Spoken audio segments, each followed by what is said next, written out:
Welcome to the Tammi Mac Late Show on Fox Soul, where tonight we tackle colorism and racism in Hollywood. We're going to our soulmates to find out what they're talking about. But before we do that, I want you to know that you can get content like this anytime, any place, anywhere at Fox Soul. All you have to do is log on to foxsoul.tv. You can download our Fox Soul app. You can go to Fox Now, Fire TV, Roku, Tubi, YouTube. We are chatting live, and we are chatting right back to you when you chat to us, Apple TV and caffeine.tv. So Christopher Johnson says, this must be a woman issue because light-skinned men don't get the roles in Hollywood. Wesley, Eddie, Kevin Hart, Martin Lawrence, Jamie Foxx get the most roles compared to Will Smith and The Rock.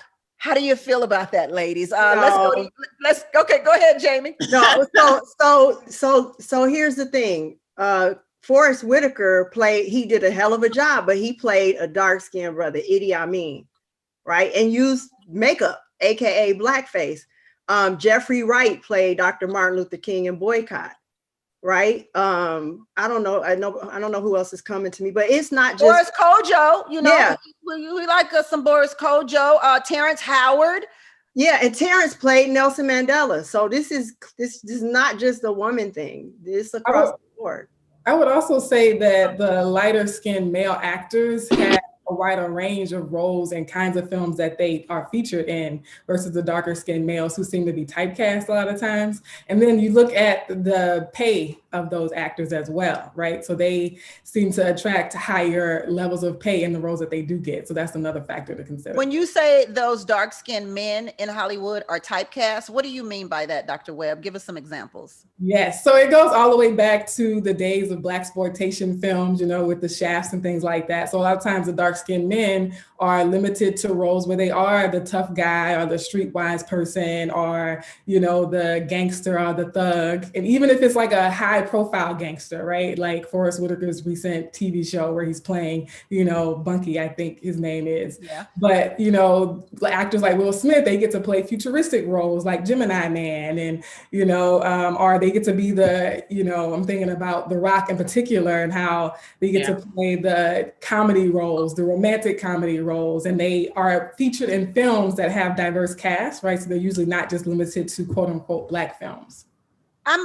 You bring up the romantic comedy roles, and I'm trying to think in my head outside of that wasn't a Black man. Hold on.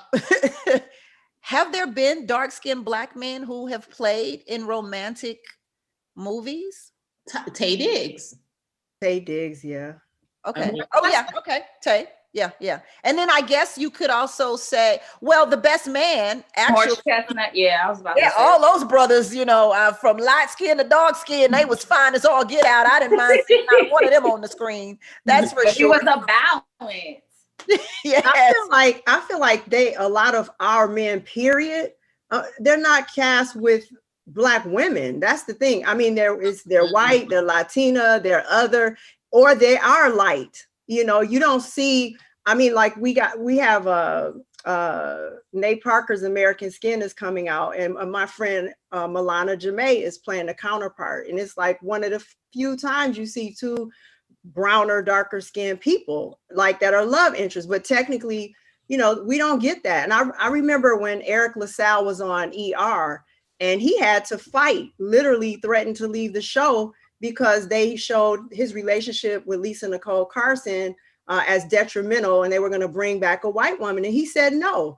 But they did bring back Michelle. What's her name? Help me. I can't think. The one from New York Undercover. She's like me. She's a fair skin or biracial person. So it's like they're like, okay, we'll meet you halfway, but we're not going to give you a chocolate or brown sister. So to me, it's still very rare that we see our men with Black women on screen. Right. And that's true. I will say it's very rare. And then when you do see it, it's so like beautiful and refreshing. And it just on the cinematographer side of it, it's just so beautiful to see. Yeah. I remember the movie. What was the movie? I can't remember, but they were a couple. They both got shot at the end. I know what you're talking Queen and about. Slim? Queen and Slim. Yeah. Queen and Slim, yes. Okay, do you guys remember how beautiful that cinematography was? And that love Yeah. scene was off the chain, Yeah. and the chocolateness, like the color, it was just it was Absolutely. so So beautiful. And that's the why I say photograph. it's so important to, we have that narrative so the world can see, like, yo, this can be an amazing thing and a beautiful thing. It doesn't always have to be like this, look this certain kind of way. I mean, that it was grade A, beautiful film. You know what I mean? And that was two chocolate, beautiful Black people. Beautiful. Look, I like my porn with Black men and women. I don't like my porn with the white men I agree. and women. It's just something about the color that just make you, it's just something, they Ready. We want to see ourselves. We want to see ourselves, Ourselves. Get the imagination going. So, Jozanne, let's talk about the difference between racism and colorism. Is there a difference? I think they kind of blend together personally because, well, no, not necessarily. I think colorism, to some level, stems from racism, because when I look at racism, I think of just Black people as a whole. But when I look at colorism, I think colorism is still based in racism in a Eurocentric belief system of that light skin is better, white is better. So I feel like it trickles down from racism, but it's not exactly the same, because colorism has to also do with like, what's beautiful, right? So for me in racism, it's like you're kind of discriminated against just overall because you're Black. In colorism, I think it's more, to me, it feels like it's more about beauty. Anything that's good tends to go to someone who is lighter skin and still carrying that narrative, moving that narrative forward. So that's my thoughts on it. Some of our soulmates are weighing in here. Keith Phillips says that Love Jones was a movie with two, chocolate people. That's Nia Long and Lorenz Tate, right? Yeah, like 20 years ago. And then Keith continues by saying Issa Rae and Lakeith were dark-skinned love interests. In the photograph 20 years later. And it's a very, the film is comparable. It's a very similar film. But yes, I mean, we need more. Then Reese Anderson says, that's funny, the conversation you all are having, because whenever I see a Black woman in a lead role, she's with a white man. The only one I can vaguely remember is Scandal, where Kerry Washington was with the president of the and something new with Sanaa Lathan, but that's like an anomaly, But that's interesting because that was on network television prime time. So that says a whole lot. True. Yeah. That's all types of demographics. That's the whole world. That's major. Well, prime time. And I love the fact, one of the things that I loved about Scandal, because going back to like moving forward, right? There was a time where you would never see a Black woman, regardless of shade of skin color, in a scene with a white man, So I thought that was like a big, a really huge change, to be honest, for television to see. But a lot of people were offended by that also, though. Yeah. They were offended by that. And I say it was prime time because, it's kind of just like the Oscars. They pick like the biggest platforms to portray a certain kind of narrative. You know what I mean? Yeah. Why can't we have a Black woman as a superhero on prime time? Why Dr. can't Webb, that be the narrative? What do you think the thought is behind behind white people not being able to see Black people in a regular sense, just everyday people? Yeah, I think that's why media and storytelling and narratives are so important, because it is the images we consume that shapes our imagination, right? So we live in a society where historically they either shape the narrative of Black people as subhuman, as less than human, or just left us out completely, right? So we either didn't exist or we existed as something outside of humanity, right? And that leads to not just issues of self-esteem and beauty, but that contributes to the violence that we see happening against people when it comes to police officers, right? Their inability to imagine us as human is the reason why they portray us in a certain way, but it's also the reason why they interact with us on the streets or at work or in the mall a certain way, because they have a distorted imagination about us. We're going to take a quick break and come right back. And I want to ask some of the actresses on the panel tonight if they would take on certain roles. That's what we're going to talk about. We want to put you in the shoes of Zoe Saldana on the Tammi Mac Late Show on Fox Soul. We'll be right back, everybody. Tammi Mac. Back to the Tammi Mac Late Show on Fox Soul, where we're talking about colorism and racism in Hollywood tonight. Please welcome Grammy-nominated singer and actress V. Bozeman, also award-winning writer, director, and actor Jamie Burton-Oare. We've got author, actress, and producer Jozanne Marie with us tonight, and of course, speaker, consultant, and coach Dr. Sarah L. Webb, and singer-songwriter and actress Brave Williams. So, for Brave and for Jamie, if you had the opportunity to play Fannie Lou Hamer, would you take that role? You want to go first? Oh.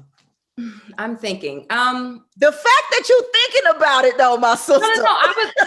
No, this is what I was thinking about. I was going to say, because I'm still on the segment that we just left. Oh, okay. And I wanted to add to that and just saying, in the sense of, I just wanted to highlight, and forgive me if I'm saying it wrong, but Bridgerton. I always say Bridgerton. Yeah. Bridgerton. Yes.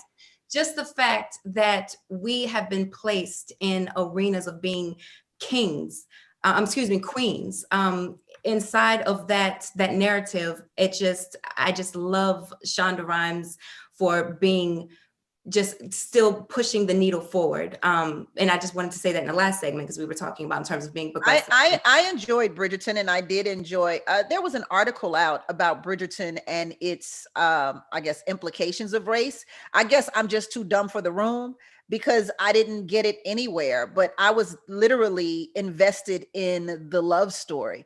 So if there were some racism or racist, I mean, not racist, but things about race brought up, I didn't catch it. So okay. Yeah. See, I haven't got that far in the season. I just, from what I've seen so far, it excites me to see, just the hues that are being placed in that type of environment. It made me happy, made my heart happy. Yeah. I can't lie, I gotta jump in on this, but the father, the dark-skinned father he's just evil as hell, like no kind of humanity. And that bothered me because my granddaddy, my first father figure, is chocolate. That was my chocolate love. And I just felt like, wow, can he have some humanity? Can he just be disappointed and still be, show some level of concern? That kind of bothered me. I can't lie. Well, they did say, the townspeople did say that he cared about the townspeople. Yeah. He just didn't care about his son. Yeah. Townspeople. Okay, back to my question. Go ahead, Brave. Go ahead. Now, for me, no, I couldn't. You're gonna say no to Fannie Lou Hamer. Okay. Jamie? And for me, no. And I'm not just saying that to sound cool. I actually thought about this question, and I thought about it in the context of like Michelle Obama. And I was like, what if they came to me and was like, we're going to give you these millions of dollars. You're strong, you're this, and you can play Michelle Obama. I think that organically, as an actor, as an artist, I can't even get with that. Like the blockage that would be in my mind as to, I don't look like Michelle Obama at all. And more importantly, she was the first Black woman in the White House and dark skinned. And I was so happy about that. So for me, I just couldn't do it. I would have to take the L on that. I couldn't. I wouldn't be good because it would be playing in my subconscious. I ain't gonna lie. I'd have to think about it, Brave. I'd have to think about it. I'd be like, I just, look here now. I got to think about that. I got to at least put some thought into it. I get it. It's been a long journey it's not an easy plight to break into Hollywood. I get it. Right. So opportunities that come as an actress, you want to be a part of it. You want to be a part of the narrative to tell a story. But there's a side of me that just feels like there's also room for someone that fits that character description, who is great, that can also play it. I just feel like it would be a lot to, I don't know. I don't think it would sit well in my spirit. So Jozanne and V, I got y'all next. So you are tasked with the role of playing Beyonce. Oh, Lord. Do you take it or nah? That's a good one. For me, nah. Because I have to ask myself, what's the agenda behind this? Like, obviously, we look two worlds apart. So what's the agenda behind this? Maybe Is it you're the to best singer further? that they could find. Maybe you're the best singer that they could find. I mean, a lot of times in film, there's so many tricks that can be had, that could be done, that I couldn't go for that. I wouldn't want to add to the divisiveness of our people. We're already divided anyway. And I feel very passionately about that. Like, I never want to be used to add to the division of colorism, because it's colorism within our communities, just because of those things. Great point. So, Jozanne. absolutely not. Well, first of all, if I get asked for Beyonce, to play Beyonce, it's a dream. Number one. Yeah, I'm sleeping and Dreams do come true. Dreams do come true. It's in the dream that just like I woke up and they asked me to become Beyonce. That would be the dream. No, to be honest, I wouldn't take that role. And the reason why I'm saying that is because I think we have a social responsibility to speak up, right? If we want change as artists. I know for myself personally, the roles that I want to play and what I can play for specific reason, and it all has to do with purpose. So for me, I think, we have to have some form of social courage as artists. If we want to see things change, then I believe everyone has that responsibility to say, you know what? No, that's not my role. This is for someone else. So that's just my answer, to be honest. Yeah. So then how do we feel then about Chadwick Boseman playing Thurgood Marshall? Oh, Tammy. You know what?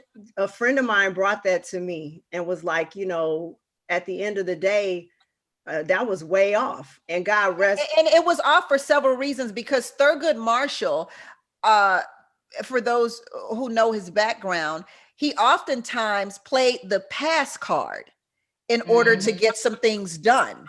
And so if you are playing that role, we have to believe that you can play the pass card. Yeah.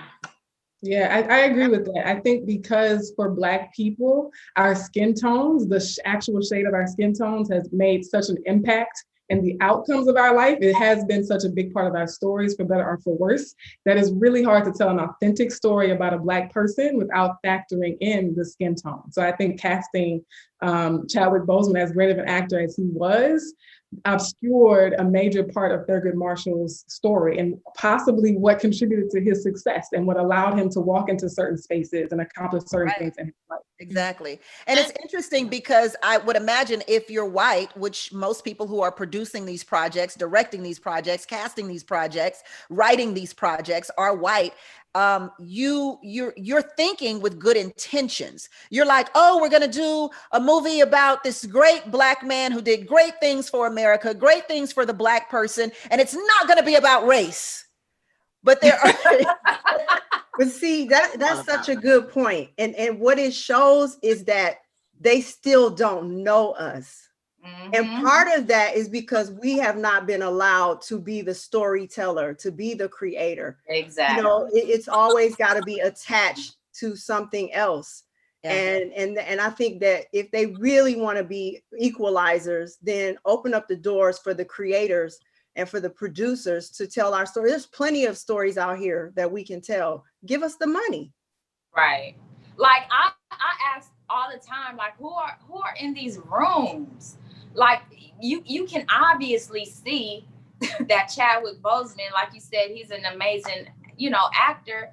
That was so way off. Just like the Zoe Saldana thing, like what's the agenda there? Like, why wouldn't somebody have common sense to be like, you know what? Let's make sure that we balance this room out to make sure that this narrative is told right and the integrity is still there.